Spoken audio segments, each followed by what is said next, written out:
नमस्कार, आप देख रहे हैं एम न्यूज 24/7 और मैं हूं आपके साथ निलोफर अंसारी।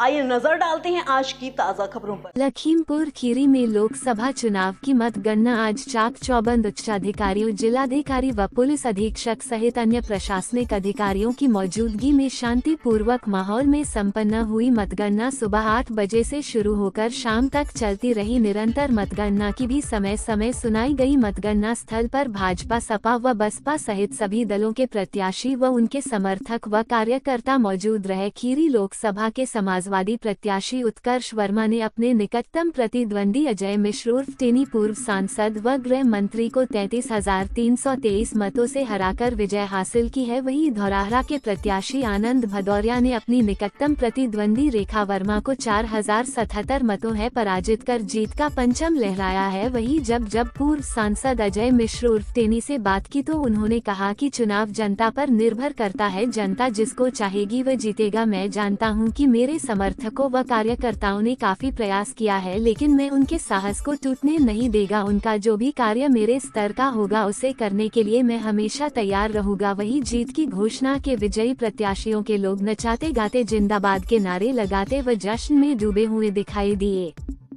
यहाँ रो रहे थे, क्यों रो रहे थे, क्या हुआ? कई लोग यहाँ रो रहे थे, मंत्री जी हार गए हैं, उसको लेकर बड़ा दुखी हैं लोग। जो हुआ सभी को पता है, गद्दारी हुई है। जो मेरे चुनाव में गद्दारी हुई वही गद्दारी हुई, सभी को पता है। तो गद्दारी आप किसी पार्टी में ही थे लोग? पार्टी ने ही की, पार्टी के लोग, पार्टी के माननीय लोगों ने की है, पार्टी के माननीय लोगों ने की है। कार्रवाई की बात करेंगे आप लोग? कार्रवाई अगर होती तो आज ये दशा न होती। बहुत ज़्यादा, अब क्या बताएं, हम लोगों को तो पैर टूट गए इलेक्शन में, पैर टूट गया है दौड़ते दौड़ते। उसके बाद ये है क्या, गद्दारी मक्कारी हुई है। इस बार बदलाव का पूरा मन बना लिया था और इस बार जो हमारा नौजवान बेरोजगार था वो रोजगार के लिए वोट दिया है। हमारे किसान भाई अपनी फसल का वाजिब मूल्य के लिए वोट दिए हैं। और बेतहाशा जो महंगाई बढ़ गई थी और जो ये झूठ की सरकार 10 साल से लगातार चल रही थी, जिसको सबक सिखाने का काम जनता ने किया। जिस तरीके से अधिकार में पिछली बार व्यवस्था सरकार क्या वैसे ही जनता ने वैसा ही करारा जवाब दे दिया। बहुत करारा जनता ने जवाब दिया है महंगाई के लिए और महिलाओं के उत्पीड़न के लिए। किसानों के साथ जो लगातार भाजपा की सरकार अनदेखी कर रही थी, उसके खिलाफ में जनता ने जवाब दिया। देखिए, रिजल्ट जो है वो जनता का होता है। जनता जिस चीज़ को तय करती है उस हिसाब से अपना मतदान करती है और लोकतंत्र में जनता ही सर्वोपरि है। उन्होंने वोट दिया है, जो लोग विजयी हुए हैं उनको मेरी बहुत हार्दिक बधाई है, शुभकामनाएं हैं कि लखीमपुर जनपद के लिए जो काम लोग कर रहे थे उसको आगे बढ़ाएंगे, ऐसा मेरा विश्वास भी है।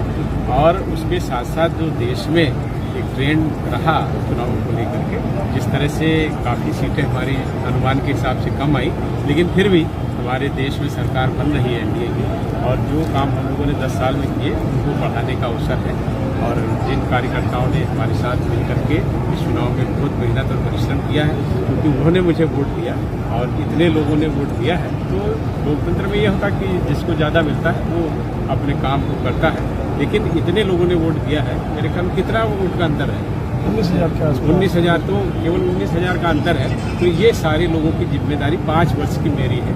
5 साल में इनका 5 साल के लिए तो दे ही दिए, आगे की आगे देखें। लेकिन देखिए, अभी आपने कार्यकर्ताओं को संबोधित किया, उनका यार हमको अरे हमारा राजनीति हमारा कोई व्यवसाय थोड़ी ना है। वैसे ही हम राजनीति के कारण हमारी पहचान नहीं है, हमारी पहचान अपने कामों के कारण है।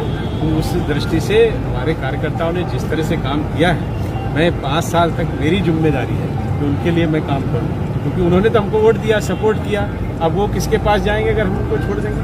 तो हमारा कार्यालय भी बाकायदा रहेगा और हम सारी व्यवस्थाओं को भी करेंगे। और जो भी काम होगा हमारे कार्यकर्ताओं के मान सम्मान स्वाभिमान और उसके साथ साथ लखीमपुर जिले के लिए जो भी काम है उसमें मैं ये प्रयास करूंगा कि अपने जो भी सांसद चुने गए उसके साथ भी उसको शुभकामनाएं मैं देता हूँ और उनके साथ मिलकर के हमारे जिले के जो भी काम है, क्योंकि सरकार हमारी रहेगी, प्रयास ये करूँगा कि सांसद के माध्यम से जहाँ करना होगा उसको